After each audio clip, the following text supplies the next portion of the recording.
Welcome to another episode of Cullen on Film. We just had Doug Bollinger on, actor, filmmaker, and he teaches like me. So now we're switching gears and we're going to do a little comedy. All right, Camille Theobald, Hey. how are you? Good. How are you doing? It's been a long time.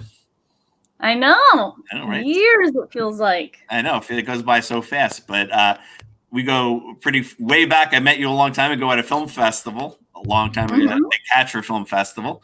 I don't even know how many years ago that was. I lose track of these things, but that was a long time ago. And then, so you've done some acting and a lot of stand up, and recently you had a big show. And just to go way back, I wanted to start out by saying, how did you get into the business of acting and comedy and all that? What got you into all this?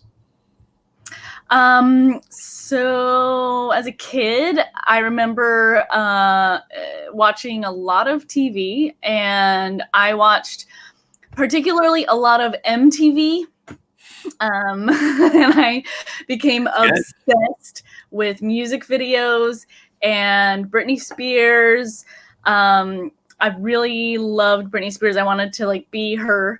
So I started learning dances, and I wanted to be on a dance team, and I was doing choir.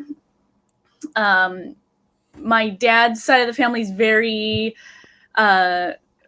musically inclined. They all sing, and then all of my siblings played an instrument. So I started singing and playing trombone young, and then started dancing in junior high. So those were all the beginnings of me in the arts.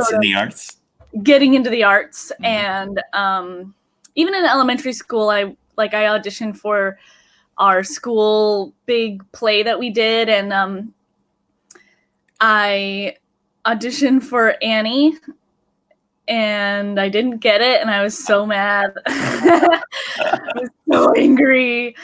So I guess ever since then, I've been trying to prove them wrong. Yeah, right. Of course.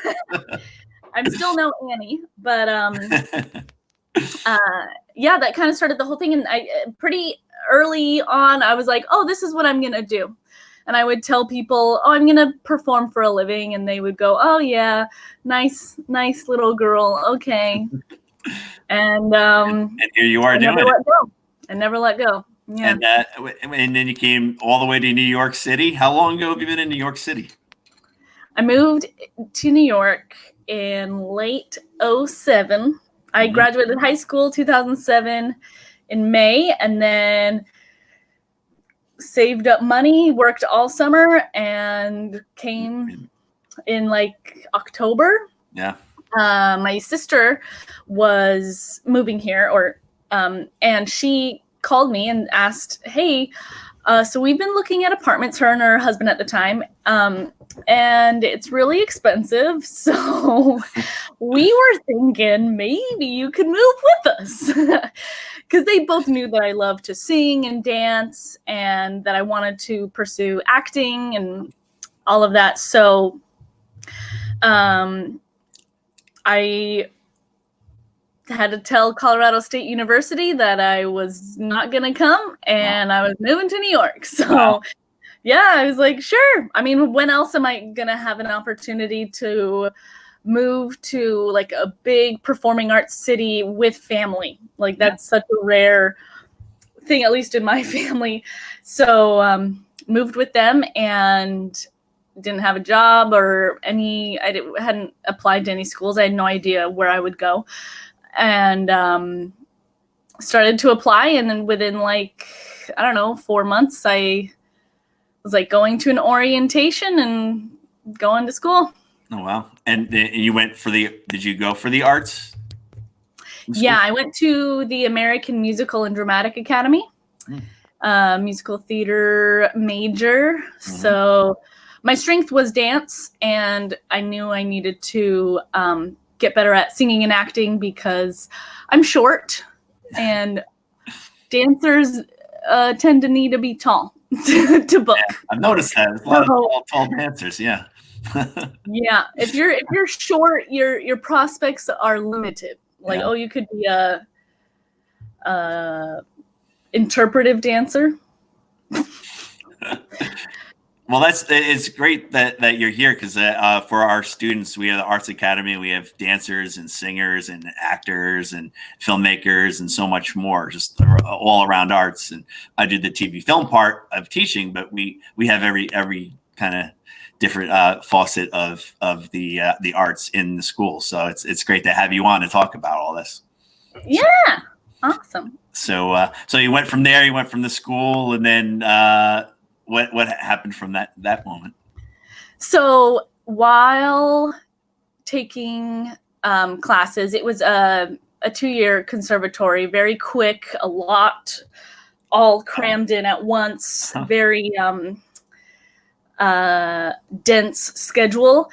And so during that time, there's also a lot of growing. I was like, just turned 18. I didn't really know myself, or I wasn't self-aware.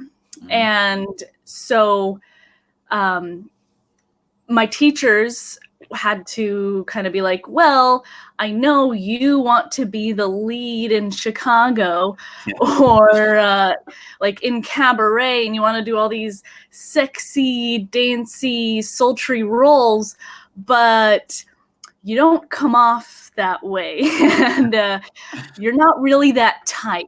So you need to learn what your type is. And so it took a minute, but it finally hit me like towards my like 3rd semester, and my teacher assigned me a bunch of like funny, physically comedic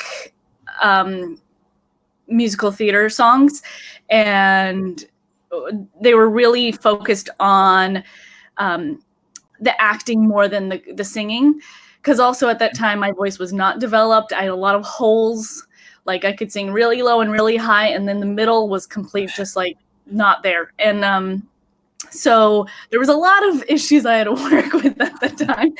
And luckily I had a teacher who was like really working hard to try and find something that fit well and came naturally to me. And she finally found this piece from an old musical that no one's ever heard about. It's called Bloomer Girls, and it's based in like the 1800s, where, you know, when women wore bloomers. And this one woman, she's not very ladylike. She's very brash, says what she wants. And she has a moment where she like releases her frustrations on, like, she really wants to like find a husband, and she wants all these things, but everyone's like, tomorrow, you can wait, you need to wait. And so she goes in like, tomorrow, and like, it's very not ladylike, not sexy in any way. And it was fun, and I went full throttle, and the whole class was laughing, and I was like, oh, I like this feeling. And then it kind of started to click, like, oh yeah, I've always been that person in my group of friends that did dumb things to get laughs, said things like brash things to get a laugh, or like made fun of people, just any like very silly class clown type stuff. And I never realized that's who I was naturally. You know, I never saw myself as funny. So that was kind of like a really awesome discovery. And so when I graduated, I was on a mission to take sketch comedy classes, explore improv. I did improv in the conservatory, but it was very limited. It was like 4 weeks. That's it. And so did all the UCB classes, and sadly UCB closed. They announced today, the UCB theater, and they closed down. Yeah. They just, because of everything going on. Wow. They just, it's a shame. So I tried everything. I tried stand-up, sketch comedy, improv, and I love them all. I couldn't decide, so I kept doing them all for a while, which became exhausting. eventually stand-up comedy started to pay. So I had to make a decision, because there were times when I had to cancel, or I like double booked myself. So I'm like, okay, do I want to do the improv show or the stand-up show? I have to like decide. And ultimately the deciding factor was it's much cheaper to do stand-up and I'm getting paid to do it. So I think that's the choice. Yeah. And then, well, when I first met you, you were doing interviews on the red carpet at the Catcher Film Series. So you had that talent too. So you're able to, was that because of the comedy, or you had that interview skill in you? It actually, so a friend of mine, okay, so I did a film with a young man named Jamal Stone. And he later was like, hey, I'm putting together this YouTube channel and I want to review movies. And then that led to, we should go to film festivals and like interview people on how they did it. And so I had never done an interview before. I had no idea what I was doing. We started small with like the Catcher Film Series, where, it's not a huge festival. It's more like small community, and interviewing them helped me gain the skill. And I would like watch interviews and try to pick up on things. And I embarrassed myself a couple times, which is the best is the best way to learn. I asked an actor who is pretty well known what he had done in the past, and he was like, "You don't know who I am?" And I was like, So I learned from that. Always do your research. And so slowly learned my skills from that, and like, from doing stand-up comedy, I was able to sort of speak on the fly and interact with people. And improv as well is very good at helping with like conversations, keeping a conversation going and thinking of a new subject and just going with it. Absolutely. Yeah. And then, so we did that. And then you were in one of the short films that I did, which was a lot of fun. It was a lot of fun. Yeah. When I first started out. So we've all come a long way since then, but it was just a lot of fun, something to do at the time. Yeah, it was. So, but then we also did, I was hosting and putting together a lot of comedy shows in our area down here in New Jersey, some in Jersey City. So you did a few of those, and that was a long time ago. Even you did some of those, and I think we did a women's night, and you headlined the women's night, or you hosted. I forget. Yeah. Oh man, you were one of the first people to ever give me like 25 minutes. Yeah. And that was such a huge deal, and I will be forever grateful to you, because in New York City, people are so stringent with their time. They're like, maybe I can give you 7 minutes, And so for me to be able to string together all of my material and do a full like 25 or so minutes, and then have that on camera for me to like study and watch myself and go, oh, I said a lot of times, or just having that is such a huge tool. Yeah. It was really great. We I went away from doing that for a while and did a lot of film festivals. So that led to doing film festivals from doing that. But it's not this Saturday. I keep messing up the date, but next Saturday, we're going to do something for The Saint, which does a lot of stand-up comedy on the Jersey Shore. So there's so many comedians that have been there and bands. So, it'd be great to have you on throughout sometime throughout the night as well to do some of that. And trying to, a lot of people that I did work with back in the day, we're going to kind of bring back, or they're doing pretty well in comedy now after all these years, and they're still doing it. So it'll be a good lineup of people. So it'll be a lot of fun. So I want people to tune in that on Saturday, May 3rd from like 6 p.m. to midnight around there. We're going to try to raise money for The Saint, because they're such a good place. So good. Did you ever perform there at The Saint in Asbury Park? I don't know if you ever came down for that. No, I don't think so. I think we had spoke about it, but it never happened. No, not yet. So virtually, I will be there. You came down to the shore for when we were then places went out of business, but was it Moe's? I think something like that. It was I can't even remember the name. Moose's. And Yes, we had a special night there. It was a lot of fun, and you were a hit that night. This was all like film people, and we just started the festival, so that was like all our friends and family members, and then and there was like a little children's party right next door, and it kept going. Magician. Yes. And you're like, asking me, should I just go all out? I'm like, yes, do it. And like it was pretty in that point, like, how do you follow a magician? We figured it out. Kids are running around, and we're just dirty as can be. But it was a hit. It was a lot of fun. So that led to that. After that, that led to quite a few shows, and and a lot of the people that we worked with, the comedians I put in a bunch of the short films that I did, or even further, that things I worked on. So I don't know, it was a lot of fun doing that kind of stuff. So maybe get back into it one of these days. But the film festivals kind of took over. You also hosted. We also had you when we started the Bright Side. You were like the hosts, so you came out. Yeah. Now we just kind of just do it. Or it's like my thing now. I come out and I'm for the Bright Side. We do it twice a year, and it's kind of my time to shine now. Yeah, but I mean, you did all those stand-up sets. It's good it was great practice because now you can host with ease. Yeah, I love doing the hosting. It's a lot of fun. So that's kind of my wheelhouse, just hosting the shows, hosting the podcasting and all that kind of stuff. So it's been a lot of fun doing that. But it did start from hosting these little comedy shows, really. So yeah. You never know. You never know.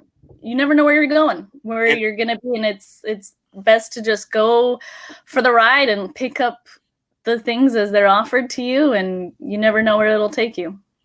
And when you're doing the stand-up in New York and everything, and you might have some other people that are filmmakers in the crowd, and they're like, hey, come up to you like, would you like to be have you done that again yet? Or it's been a while since you actually acted in a film?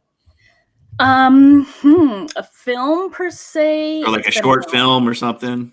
But I've done a lot of sketches, a lot of like Instagram things. So people who have a following will be like, hey, we need a funny person or female for this. Can you do that? And I audition for commercials regularly. So I did a commercial. It released, I think, late January for ESPN. It was on ACCN. They're owned by ESPN. It's a college basketball channel. So that was like my latest commercial. So it's a lot more commercial acting right now, just because that's so prevalent in New York City. Yeah. And I don't have a legit agent. I only have a commercial agent. Mm-hmm. It's hard to convince legit agents that a comedian can act. Yeah, sometimes it is, but there's a lot of comedians that can act. So there's a lot. Yeah, that can do it, and they always have to prove it. Always, it always has to prove it. It's like crazy. Yeah. Robin Williams, had to prove it. Like, I can be dramatic, and then boom, So, but a lot of comedians can do drama or act. We were just talking about Steve Carell. Earlier, so because Ming's watching The Office, so I'm like, he's doing all this drama stuff now, so he's a dramatic actor, so crazy. But so you did all this, you were doing a lot of stand up, and then recently you got to headline Caroline's. How was that? Yeah, that's like a huge bucket list thing. Every comedian in New York, stand up comedian in New York, hopes to have like a moment where they sell out a huge venue and get to perform like a 45-minute set, a headlining set. And I was nervous, but I had been preparing. I did a headlining set back home in Salt Lake City, Utah. And then I did another one where my dad lives, and I lived there for a couple of years in Colorado, and like kind of built up my set over the years. And Yeah, that's a long set. That's a long set. Promoted the heck out of it, and it was amazing. It was like people showed up that I did not expect to show up, and so I just felt all the love and support, and it was so amazing. I tried to make it. I think I forget something happened, but I tried to make it, but wasn't able to. But I know Liam, who was also in our film, he actually went with his yes, I was so surprised to see him. I was like, what? And then he said his I think it was his girlfriend who's trying to stand up. Is she? I didn't know. So asked for a couple wife now. They're married. Yeah. Asked for some advice, and I was like, what? Oh, okay, yeah. Email me. Why not? Yeah, it was really cool.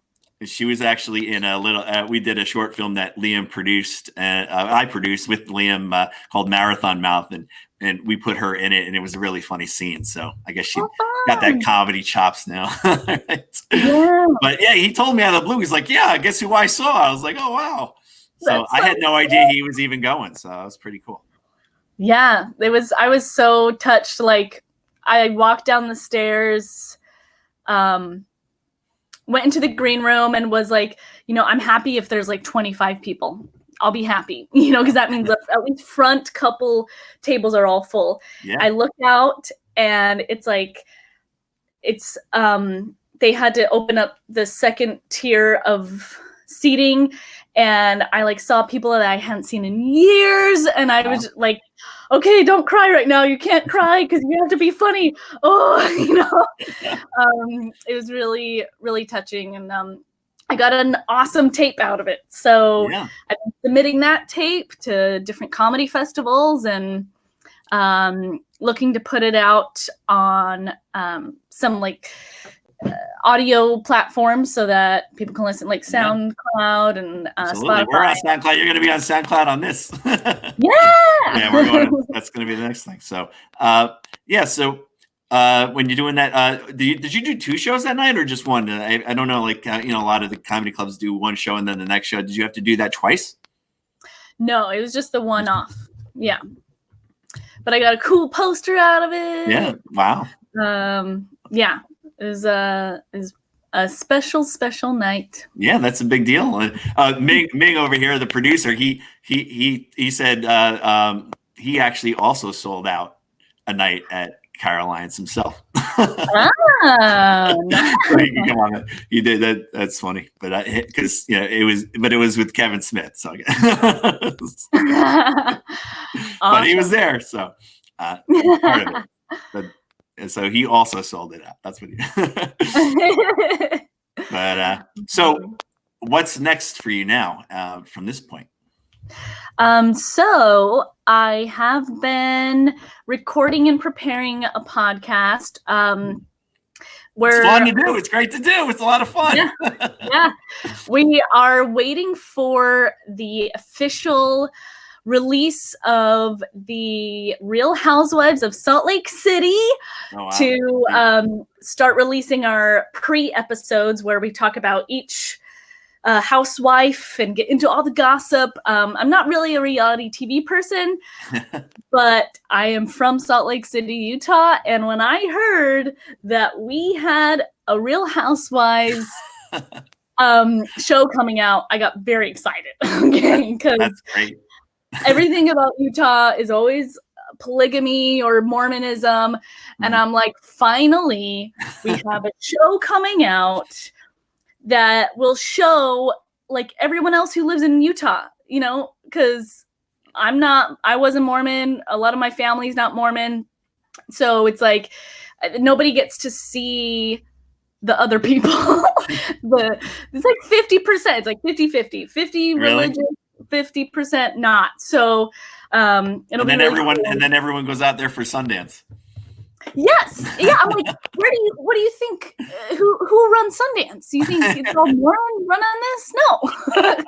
Like there's a bunch of there's plenty of housewives and the same stuff you would see in Atlanta or New York City or Jersey, and so I'm excited about that. And I've been doing a lot of quarantine sketches, like sketch comedy, putting that out on my Instagram and YouTube and Facebook, and just trying to stay busy with creating content and getting that out to people and keeping people laughing, and doing a lot of live stream shows, and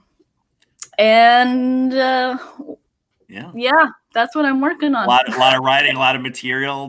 Your brain going crazy with material right now, though we're all home. And it's like I go in waves. Like I'll be like, oh yeah, and I could do this, and then that's an idea, and oh wow, that'll be awesome. And then next day I'm like, all right, I need to just sit today.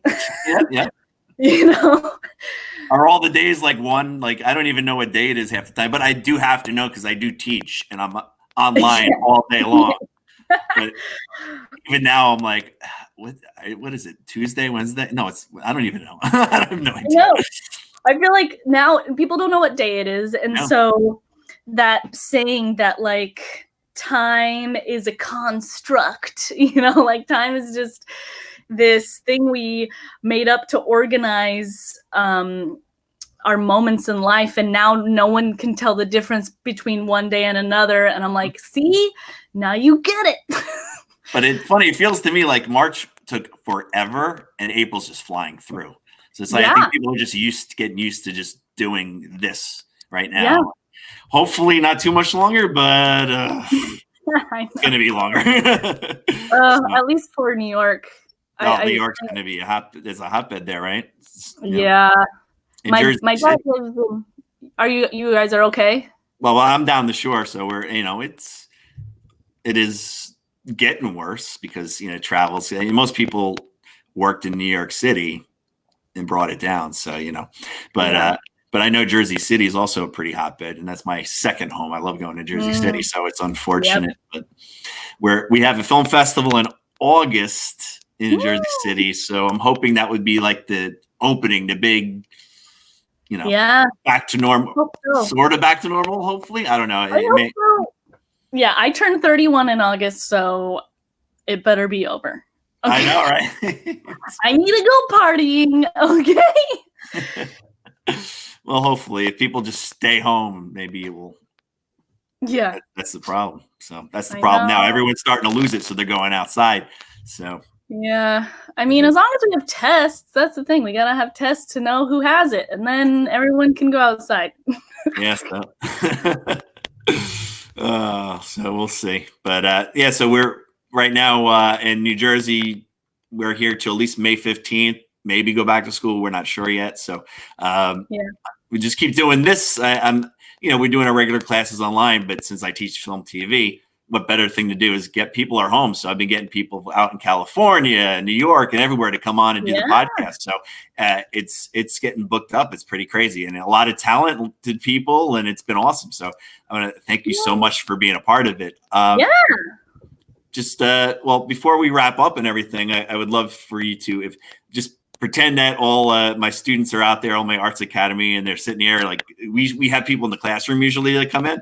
What advice would you give these young high school students that are going into film, TV, acting, and so on, dancing and all that in the future?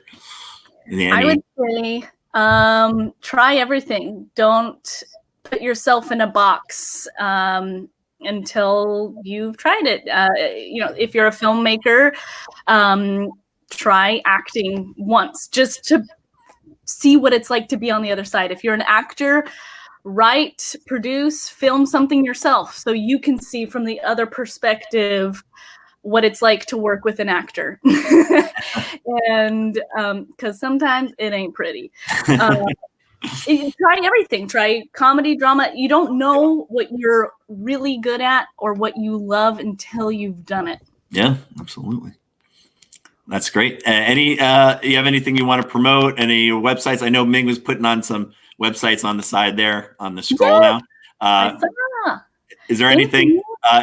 Could we see some stand up on your website, or do you have like YouTube or something?